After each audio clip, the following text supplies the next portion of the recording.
世人成世人都在學善良、學包容、學遷就。由細到大，我哋接受嘅教育都係教做人要大度，要忍讓，要識得成全人哋。長輩教我哋與人方便，自己方便，待人真誠、心軟、善良，就可以積到福報，順遂一生。於是絕大多數人終其一生都係習慣性討好，習慣性遷就，習慣性委屈自己，總係覺得做人越大方越心軟，識得食溪，識得讓步，福氣就會越多，人生就會越順。但我活咗80幾年，走遍大江南北，睇盡人情冷暖，歷經半生喜樂，見過無數人溪王落寞、落魄失意，最後反而悟出一個好多人成世都睇唔明、唔敢承認嘅人生真相。人過60，真正嘅養生從來唔係養身，而係養惜命；從來唔係一味善良，而係學識適度嘅自私。今日我想同大家傾一句老話，亦係我行走人間80幾年最想分享俾中年老年朋友嘅人生真言：人到60兩不借，越自私命越好。聽到呢句說話，好多人第一時間會覺得刺耳，覺得太過冷漠、太過功利，慳覆咗成世人嘅做人準則。但請大家耐心聽埋我接下來所有嘅心底話，你會慢慢明白，呢個唔係教大家刻薄冷漠、自私自利，而係教大家點樣喺人生下半場守住自己嘅福氣，守住自己嘅健康，守住自己嘅餘生安穩。後生嗰陣，我哋大多數都係窮大方、重情義、愛面子，人哋稍為開聲求助，我哋就心軟；人哋幾句好說話，我哋就妥協。就算自己食溪自己受罪，都唔願意拒絕人哋，怕得罪人，怕俾人議論，怕破壞人際關係。我哋成日淨係諗住成全人哋，委屈自己，總係覺得呢種退讓同大度係通透、係善良、係高情商。但真正捱到花甲之年，行過半生風雨之後，我哋回頭再望，先至會徹底醒悟。人生下半場絕大多數嘅皮癢、焦慮、病痛、內耗、災禍，根本唔係命運唔公平，大半都係我哋自己嘅心軟同過度善良親神手換翻嚟。好多人成世人都活得辛苦，活得卑屈，活得身心俱疲，核心原因得一個，就係太懂事、太善良、太識得為人哋着想，唯獨從來冇為自己活過。喺呢度我想問下臨幕前嘅各位朋友，你哋認真諗一諗，呢世係咪食過心軟嘅溪？係咪因為唔識拒絕，攬低咗無數唔屬於自己嘅麻煩？係咪因為太過善良，俾人消耗，俾人辜負，俾人老奉咁索取？如果有嘅話，我請大家喺評論區留低3個字：食過梯，等我睇下。有幾多通透嘅朋友讀懂咗呢份人生遺憾？我所講嘅人到60嘅自私，絕對唔係大家理解嘅刻薄、冷漠、損人利己、自私自利，唔理人哋。呢種晚年嘅自私，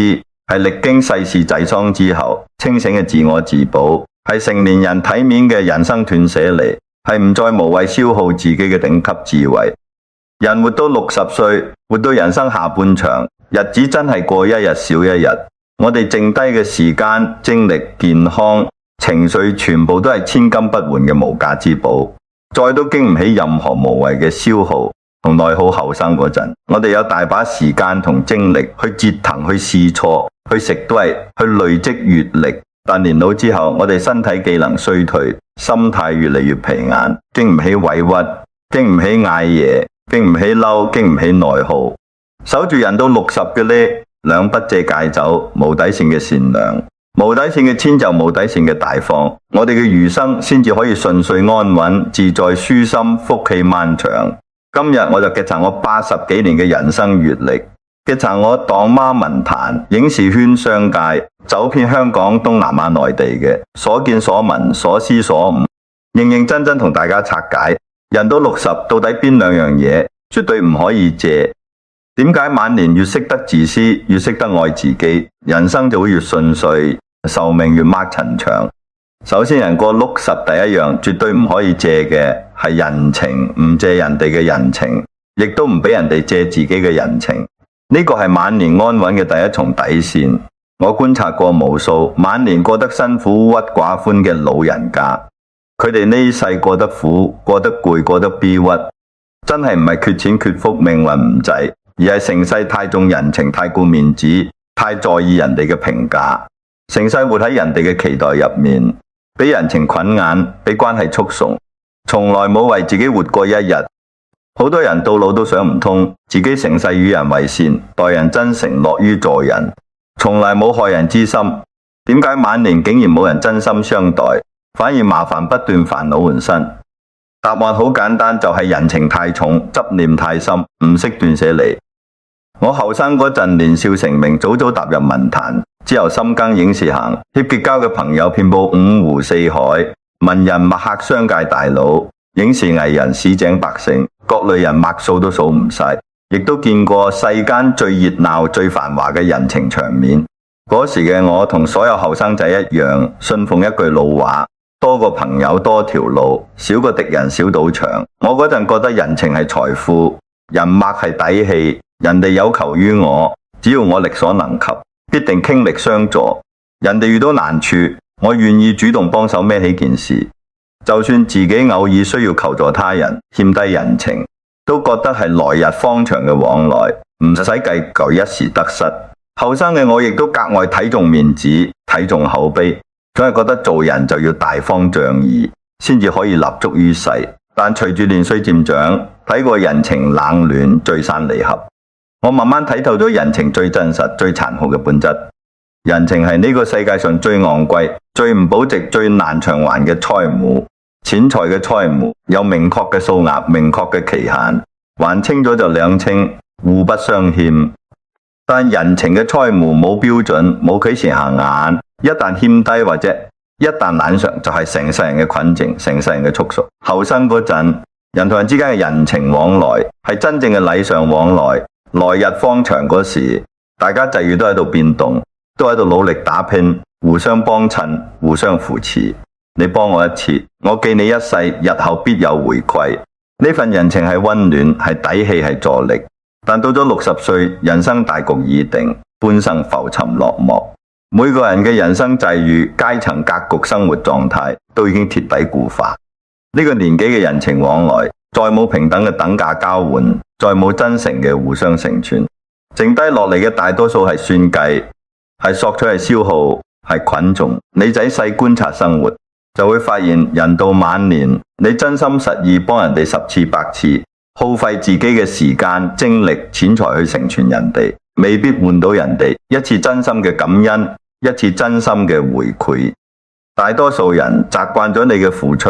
就會覺得你嘅善良係老馮。一旦你一次唔幫，一次拒絕，過往所有嘅恩情都會清零，反而會俾人記恨，俾人非議，俾人指責，冷漠無情。更得人驚嘅係，如果你晚年欠咗人哋一次人情，往後餘生你都會俾呢份人情牢牢捆重，事事需要遷，就對方處處需要妥協退讓。就算對方提出唔合理嘅要求，你都礙於情面唔敢拒絕，最終委屈嘅只有自己。我成日講，人生最好嘅狀態，從來唔係高朋滿座、熱鬧非凡，而係無債一身輕人。呢一世錢財債務好易還清，人情債務最難還，亦都最磨人。到咗花甲之年，真正通透聰明嘅老人家都喺度主動戒走人情往來，主動遠離無效社交，主動斬斷多餘嘅人情牽更。晚年唔輕易借人哋嘅人情，唔輕易麻煩人哋，唔輕易虧欠人哋，同時亦都唔輕易俾人哋借自己嘅人情，唔輕易俾人哋消耗自己、捆陣自己。呢個唔係冷漠，唔係無情，係歷經世事之後嘅極致通透，係保護自己晚年安穩嘅最高智慧。好多老人家晚年活得太攰，就係因為太中意攬事，太中意操心，太中意顧及人情面子。親戚屋企有事，就算同自己冇關，都要主動插手幫手。朋友遇到麻煩，就算自己精力唔濟，身心疲人，都要死撐住出手相助。鄰里之間嘅是非對錯、家長裏短，都要主動嗌和，主動評判。成世人都喺度為人哋嘅流事奔波，成世人都喺度為人哋嘅情緒埋單，唯獨從來冇顧及過自己嘅感受，從來冇善待過自己。人到60，一定要學識守住自己嘅邊界。人哋嘅難處唔使事事包攬，旁人嘅所求唔使件件應承，無關嘅閒事唔使事事操心，多餘嘅人情唔使事事維繫，唔應該管嘅閒事唔好管，唔應該孭嘅壓力唔好孭，唔應該操嘅心唔好操，唔攀附任何人，唔討好任何人，唔修煉任何人。當你學識戒走無效人情，遠離消耗你嘅人際關係，你會發現你嘅煩惱少咗，內耗少咗，嬲少咗，鬱結少咗，心態越嚟越舒展平和，睡眠越嚟越好，身體自然越嚟越健康。晚年真正嘅福氣，從來唔係熱鬧嘅人脈，眾多嘅親友複雜嘅關係，而係清靜自在，無憂無慮，身心安然。人老咗，最貴嘅唔係財富，唔係明星，唔係人脈，係心態平和，係身心輕鬆。喺呢度我想問下大家，你哋有冇試過因為顧及人情面子，勉強自己，委屈自己？有冇因為唔識拒絕，俾人情路事拖累，身心俱疲？歡迎大家喺評論區打出4個字，守住邊界，提醒自己，晚年唔再為人情內耗。接下來，人過60，第二樣絕對唔可以借嘅係錢財。錢財唔愛借，亦都唔輕易問人借錢。呢個係晚年安穩嘅第2重底線，亦都係重中之重嘅保命底線。我活咗80幾年，閱人無數，觀盡世事，我可以好肯定咁同大家講，人世間絕大多數嘅親戚反目、親情破裂、老友絕交、鄰里結怨，90%以上嘅矛盾同衝突根源都係2個字：錢財。錢係照妖鏡，最能夠睇清人心善惡淺，係試金石，最能夠檢驗人情真假。後生嗰陣，大家情誼純粹，唔講錢財，情誼可以長久。但到咗晚年，但凡牽扯到錢財往來，再好嘅親情，再深嘅友情，都好容易瞬間崩塌。生活中太多長輩，成世勤撚持家，辛苦打拼，慳撚慳用，儲低少少養老積蓄，本應安安穩穩，無憂無慮，安享晚年。最後就係因為一時心軟，一時重情，一時好面子，搞到人財兩空，身心俱損，晚年不良嘅下場。好多老人家總係覺得親戚係血脈至親，朋友係半生情駐。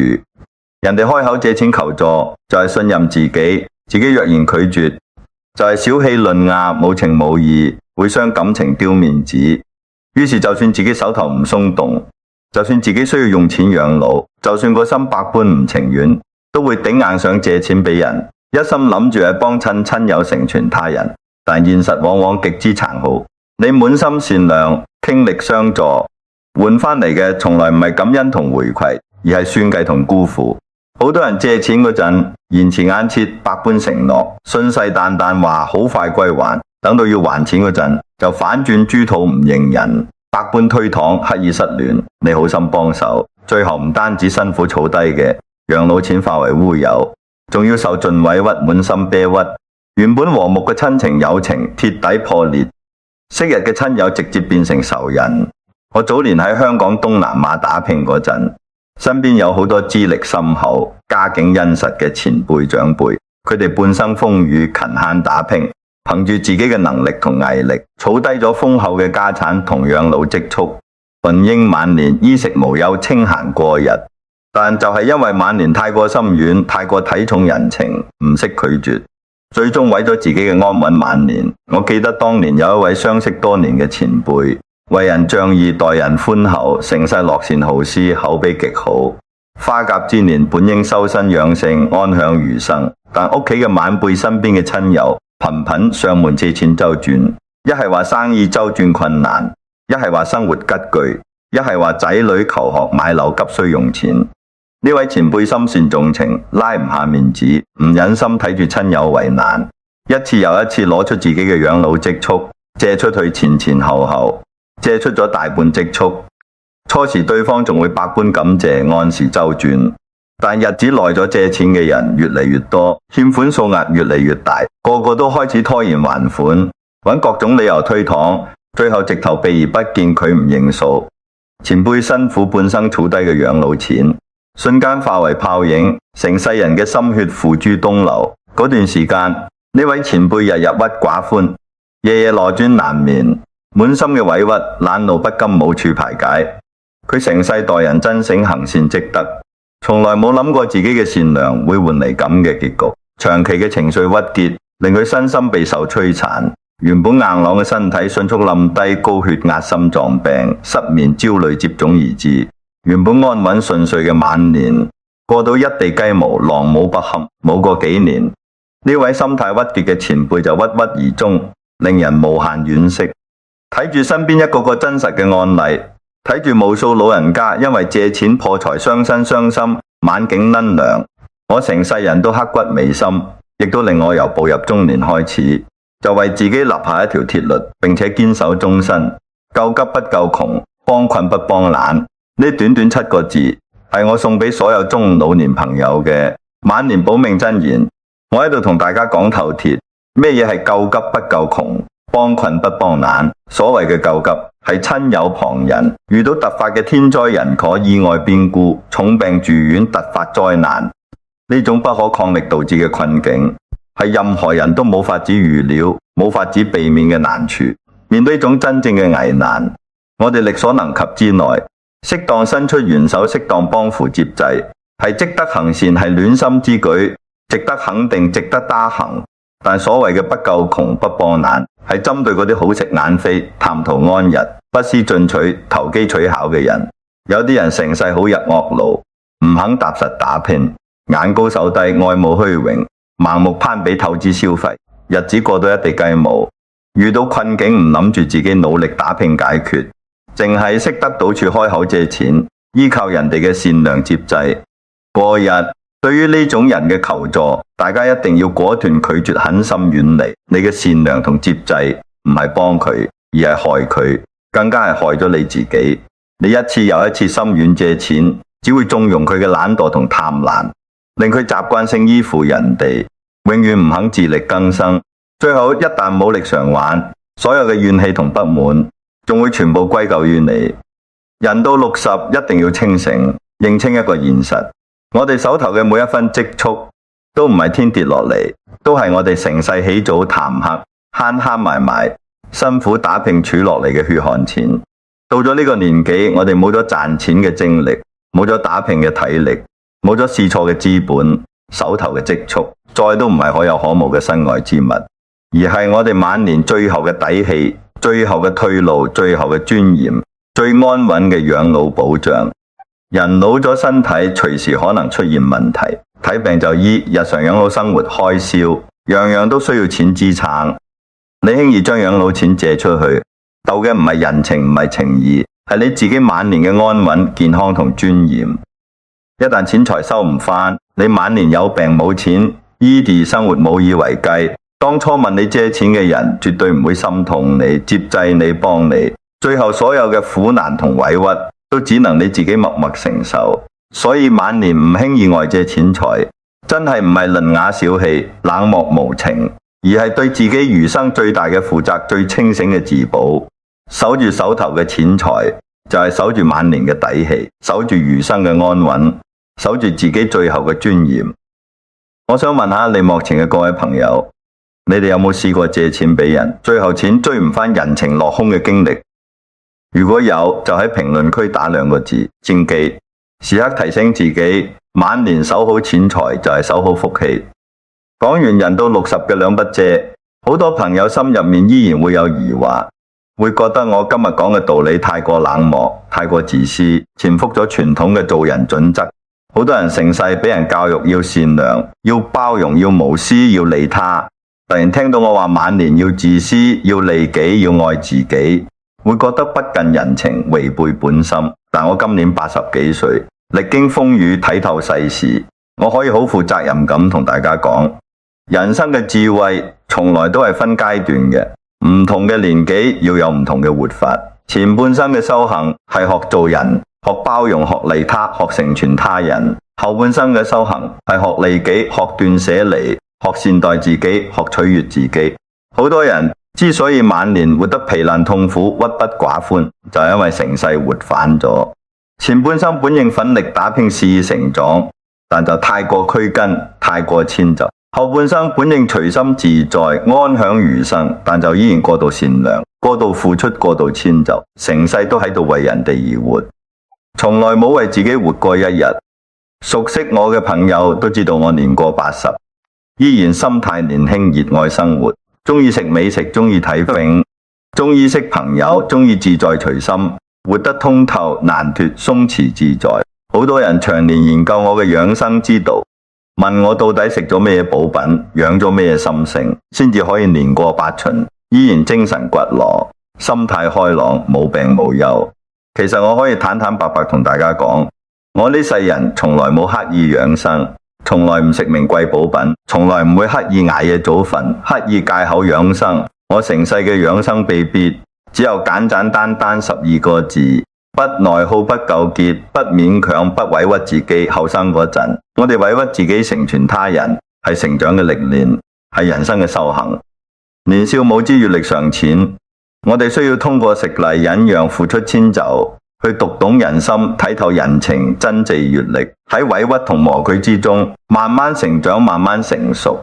呢個階段嘅善良同利他，係成長嘅必經之路，係人生嘅寶貴財富。但年過60，半生風雨落幕，我哋已經睇透咗人心冷暖，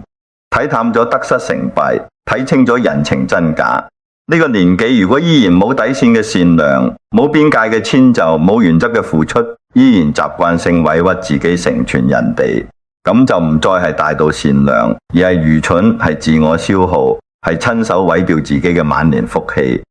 我反覆強調嘅晚年自私，從來唔係損人利己，刻薄無情，唯利是圖，而係一種清醒嘅人生邊界感。呢種自私係唔再為咗虛無嘅面子委屈自己，唔再為咗無用嘅人情消耗自己，唔再為咗人哋嘅期待同眼光透支自己寶貴嘅健康同餘生。人哋嘅閒話流言、是非評價唔使放喺心度。